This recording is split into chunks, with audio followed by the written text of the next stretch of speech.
शरद जी की कहानी प्रकाश और छाया। यदि कोई व्यक्ति पहले से ही मन बनाकर यह कहने लग जाए कि ऐसा तो ना कभी हुआ है और ना हो सकता है, तो ऐसे आदमी से विवाद करने में तो मैं बेवकूफ़ी समझता हूँ। हाँ, यदि कोई सुनने के लिए तैयार हो तो मैं आपको बता सकता हूँ कि इस संसार में कुछ भी असंभव नहीं है। जिसकी कभी कोई कल्पना भी नहीं कर सकता, वह भी कभी कभी घट जाता है। खैर छोड़िए, मानना ना मानना आपकी इच्छा पर है, किंतु सुनने में तो कोई हर्ज नहीं। एक महत्वपूर्ण बात यह भी है कि कोई कहानीकार कहानी लिखते समय पाठकों के सामने यह कसम तो खाता नहीं कि वो जो कुछ लिखेगा सच ही लिखेगा, सच के सिवा कुछ और नहीं लिखेगा। अभिप्राय यह है कि यदि कहानी में कुछ अविश्वसनीय मिलता है तो पाठकों को इस बात पर हाय तौबा नहीं मचानी चाहिए। हाँ, तो कहानी सुनिए। नायिका सुरमा कथानायक यज्ञदत्त मुखर्जी को प्रकाश कहती है और नायक नायिका को छाया नाम से पुकारता है। कुछ दिनों तक दोनों में इस बात का झगड़ा रहा कि किस आधार पर नायिका छाया और नायक प्रकाश है।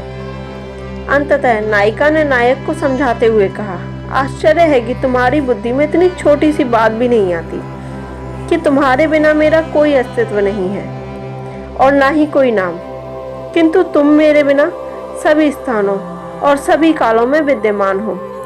अतः तुम्हारी प्रकाश और मेरी छाया संज्ञा सार्थक है।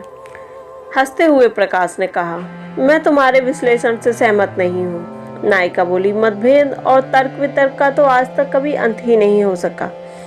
मेरे विश्लेषण से तुम संतुष्ट हो अथवा नहीं, किंतु जब मैं कहती हूँ तो तुम मान जाओ।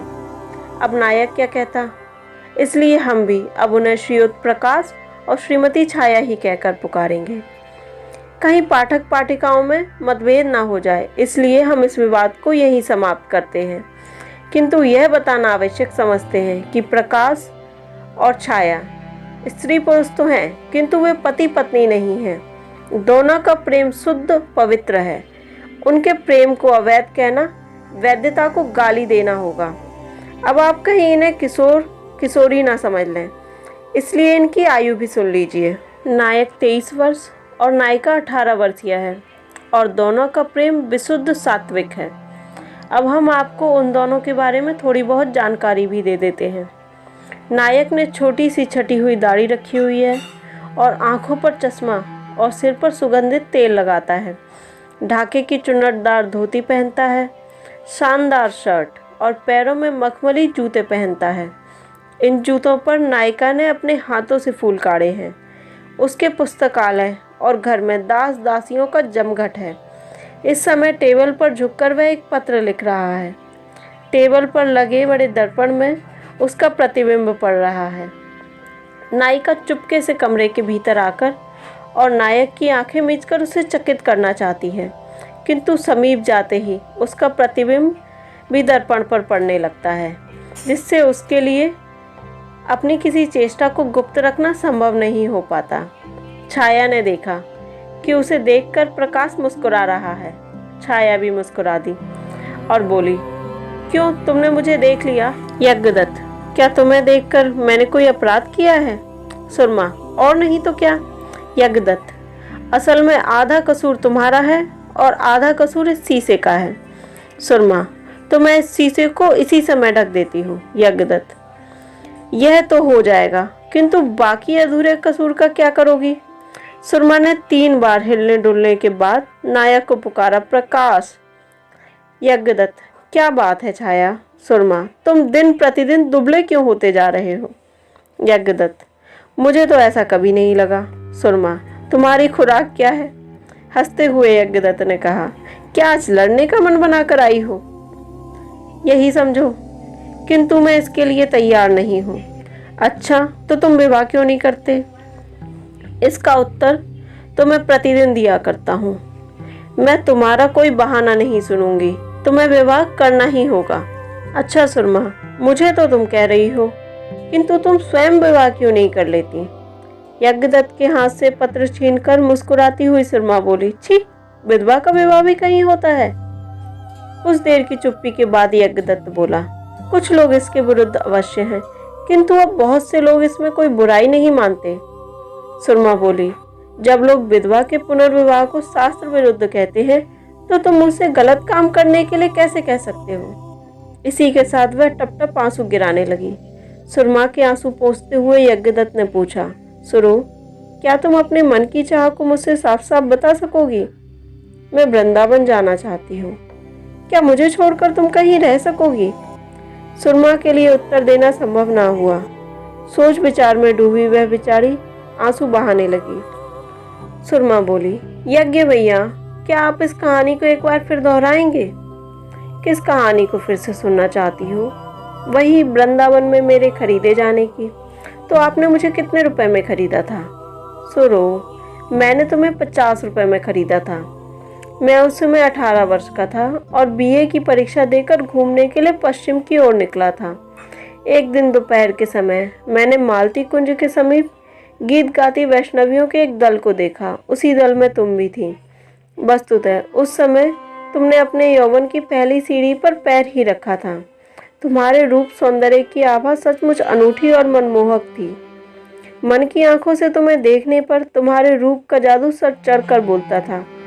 मैं तुम्हें तुम्हारे रूप सौंदर्य का परिचय कैसे दूं? अरे, तू तो रोने लगी। नहीं, मेरे रोने को मत देखो, तुम अपनी बात पूरी करो। उस समय तुम्हारी आयु 13 वर्ष की थी। विधवा हो जाने के कारण वैष्णवी बनी। हाथ में तंबूरा लिए अपनी सहेलियों के साथ मधुर गीत गा रही थी। मुझे गाना वाना कहाँ आता है। उस दिन तुम गा रही थी। तुम्हें पाने में काफ़ी संघर्ष करना पड़ा। तुम बाल विधवा ब्राह्मणी थी। तुम्हारी माँ भी तीर्थ में बस गई थी और तीर्थ में ही उसके जीवन का अंत हो गया था। मैंने तुम्हें वृंदावन से लाकर अपनी माँ के हाथों में सौंप दिया और मेरी माँ ने तुम्हें अपनी छाती से लगा लिया और मरते समय मेरी अमानत मुझे लौटा गई। सुरमा, यज्ञ भैया, मेरा घर कहाँ है? यज्ञदत्त, लोग किस नगर के पास कहीं बताते हैं। सुरमा, मेरा तो और कोई सगा संबंधी है नहीं। यज्ञ, क्या मैं तुम्हारा कुछ भी नहीं हूँ? मेरे होते हुए तुम्हें किसी और की तरफ देखने की क्या आवश्यकता है?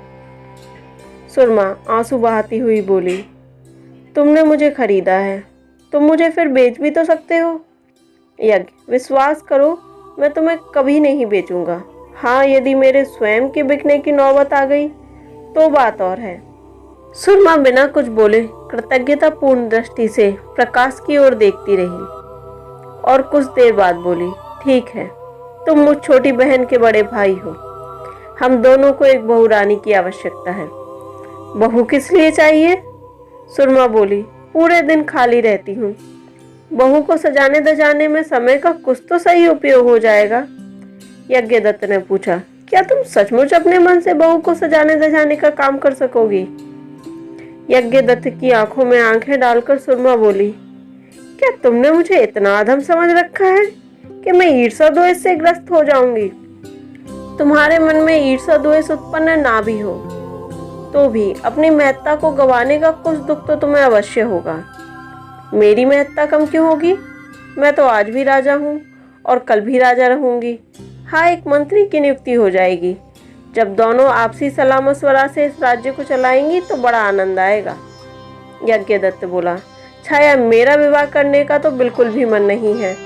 हाँ, यदि तुम अकेलेपन से तंग आ चुकी हो तथा साथी की आवश्यकता समझती हो तो मैं इस बारे में सोच विचार कर सकता हूँ। हाँ, यही समझो, तुम्हारा विवाह हो जाने पर हम दोनों का समय बड़े आनंद से बीतेगा। हम दोनों महिलाएं खूब मौज मस्ती करेंगी। सुरमा मन में सोचने लगी, मेरी 3 पीढ़ियों में तो कोई नहीं, फिर अपने कारण मैं तुम्हें नरक में क्यों धकेलूं? मैं तो ईश्वर के रूप में तुम्हारी पूजा करती हूँ और तुम्हारे विवाह से हार्दिक आनंद प्राप्त करूंगी।